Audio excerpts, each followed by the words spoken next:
Старый лесник Степан, много лет проживший в городе и уставший от его суеты и шума, решил навсегда уйти в глухой и дикий лес Чернолесья. Его жизнь превратилась в тихое существование на нищенскую пенсию, но любовь к природе и привычка к одиночеству стали для него смыслом. Утро начиналось стандартно. Густой туман окутывал землю, воздух был резким и насыщенным запахом хвои и мокрой земли, а старый дом, построенный еще отцом до войны, хранил в себе ароматы прошлого. Внутри все было словно замерло во времени. Стены пропитались дымом, скрипели половицы, и даже чайник с отломанной ручкой неизменно напоминал о давно ушедших днях. После того, как умерла жена, сын уехал далеко, почти полностью исчезнув из жизни Степана, оставив его в полном одиночестве, разбавляемом лишь воспоминаниями и редкими звонками. Выйдя на обход леса, Степан сообщил при помощи рации, привычно называя себя пятым и уверенно заявляя о начале маршрута. Лес был для него не просто работой, а личным миром, который он знал до мельчайших деталей. Он помнил трещины, места выхода ручьев весной, где прятались звери и где раньше оставляли капканы. Все это было частью его тела и души, но в последнее время лес казался изменившимся, будто в нем появилось что-то новое, неуловимо зловещее. Почувствовав эту перемену, Степан шел вперед, прислушиваясь к мельчайшим звукам, пытаясь понять, что именно заставляет его сердце биться чаще и пробуждает древний страх. У калитки его встретила Анна. Женщина средних лет с испуганными глазами и растрепанными волосами. Она просила о помощи в поисках Марии Васильевны, пожилой женщины, подруги, которая отправилась в лес за грибами и не вернулась, несмотря на то, что должна была вернуться к вечеру. Анна не хотела паниковать, но сердце ее было не в порядке, и она беспокоилась о том, что Мария может не выдержать ночевки в одиночестве. Степан без лишних слов оперативно начал организацию поисков. По рации он передал координаты, а к дому Анны быстро подтянулись жители с соседних сел. Продавец магазина, учитель и несколько ребят с собакой. Совместными усилиями люди прочесывали заросли, овраги и старые тропы, находили следы и подобные платки, но находки были смутными и не дающими полной картины. Когда поиски временно прекратились, Степан, оставшись один, вернулся к старой балке, глухому участке леса, где он недавно слышал странные звуки.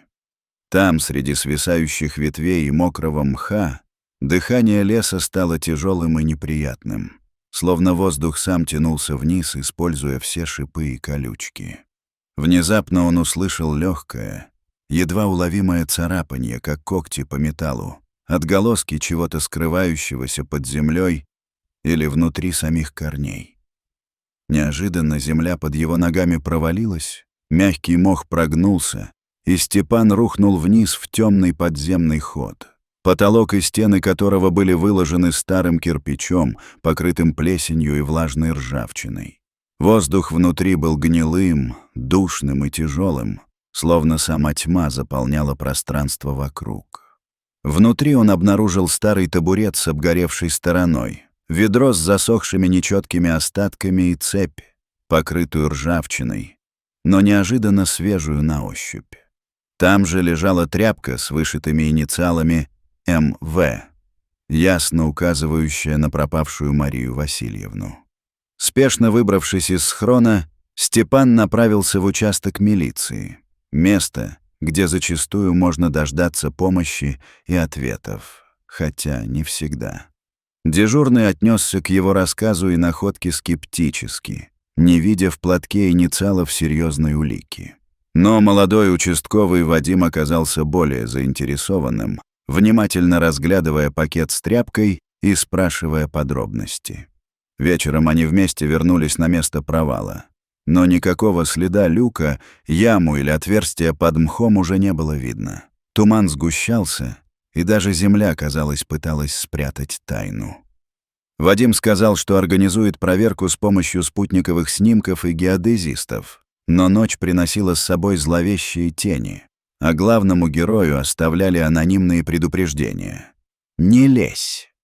Степан не мог заснуть, ощущая под окнами чужое наблюдение и прислушиваясь к звукам, скрывающимся в лесу.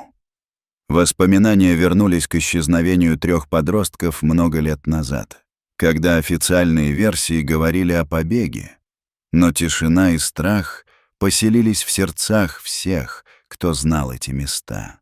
Лесные легенды о тени без следов, ходящей по снегу, становились все реальнее. Он навестил Никиту Ильича, крепкого старика с глазами, которые видят больше, чем слова могут сказать. Тот подтвердил, что когда-то далеко в лесу была неизвестная сила, которая забирала людей, и верил, что та тень действительно существует. Степан решил проверить дом Платона, странного старика, давно отшельника, живущего на окраине деревни. Дом стоял покосившимся, двор зарастал бурьяном, а из трубы тянулся черный дым с резким неприятным запахом, похожим на горелую плоть. Платон выходил ночью и вел себя так, будто скрывал что-то ужасное. Он показал Степану замаскированный люк с кодовым замком, вентиляцией и современными элементами, что создавало впечатление нового и тщательно оборудованного подземного сооружения. Лесник почувствовал, что под землей скрывается нечто более зловещее, чем мифы и легенды. Проникнув внутрь, Степан увидел аккуратно устроенное помещение с тусклым освещением, фотографиями пропавших с подписями, картами и стратегическими заметками. Среди них была и его фотография. Знак опасности. Вдруг тишину прорезали шаги неизвестного. Высокий силуэт с трубой в руке. Побег в узкие коридоры, падение и боль в плече сопровождались пульсацией страха и чувством, что лес сам нашел новую жертву. Позже выяснилось, что спасшая его женщина — подруга Марии, которой удалось найти его в последний момент. В больнице страх не отпускал, хотя тело залечивалось. Рассказы о схроне и тайнах леса полиция восприняла с формальным равнодушием, а участковый Вадим, помощник Степана, неожиданно пропал. Все улики словно резко исчезли, а кладка и современные конструкции засыпаны, как будто кто-то тщательно вычистил место преступления. Отчаявшись от бюрократии, Степан понимал, что ситуация гораздо сложнее, чем кажется, и что борьба с лесным злом только начинается. Когда в соседней деревне исчез 12-летний мальчик с велосипедом, а ответ полиции сводился к формальным проверкам, Степан осознал, что молчать больше нельзя. На местном телевидении он рассказал о схроне, о том, что видел, и об опасности, нависшей над деревней. Ведущая слушала его с вниманием, а в эфире раздался звонок с угрозой. «Вы подписали себе приговор».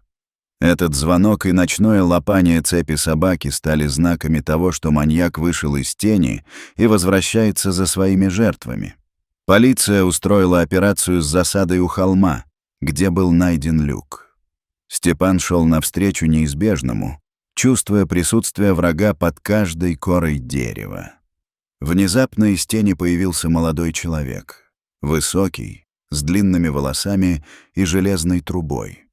Это был сын Платона, родившийся и выросший под землей, воспитанный в культе леса, где люди — грязь и угроза.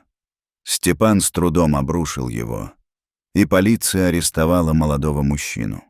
Сын и отец были двумя сторонами одной истории. Один кормил и прикрывал, другой совершал преступление. После этого события Степан остался жить в доме у леса, с новыми шрамами на плече и в душе, но с осознанием, что зло всегда рядом, и оно может родиться из самых темных уголков той же земли, что дарила жизнь. В ночном небе впервые за много дней заблистала одна живая звезда, словно высшие силы наблюдали и вмешивались в ход событий. Месяц спустя о деле заговорили газеты и телевидение, но Степан остался прежним, тихим хранителем леса и его тайн. Его дом, скрипучий самовар и старые половицы стали символами его жизни в мире, где победа — это выживание. Когда сын спустя долгие годы пришел к нему, их молчаливое общение стало началом нового понимания и примирения. Через дни пришло письмо от Вадима, живого и благодарного человека, который рассказал о пытках и безумии под землей.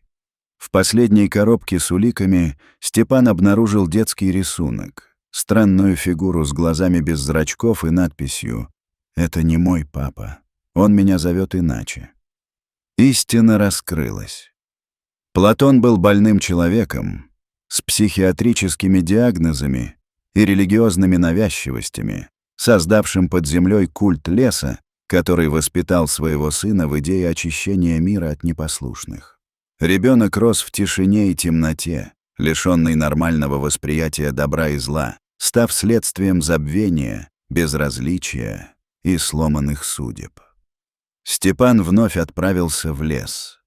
Туда, где когда-то нашли схрон, теперь покрытый слоем мха и веток. Он знал, что среди этих темных корней есть еще не пойманные дети, которые все еще живут в тени, слушают шорох и рисуют свои тайны. Лес шептал, но никто не слушал, пока не становится слишком поздно. Дорогие друзья, если вам понравился данный видеоролик, поставьте лайк и подпишитесь на канал. А также расскажите, из какого города вы нас смотрите.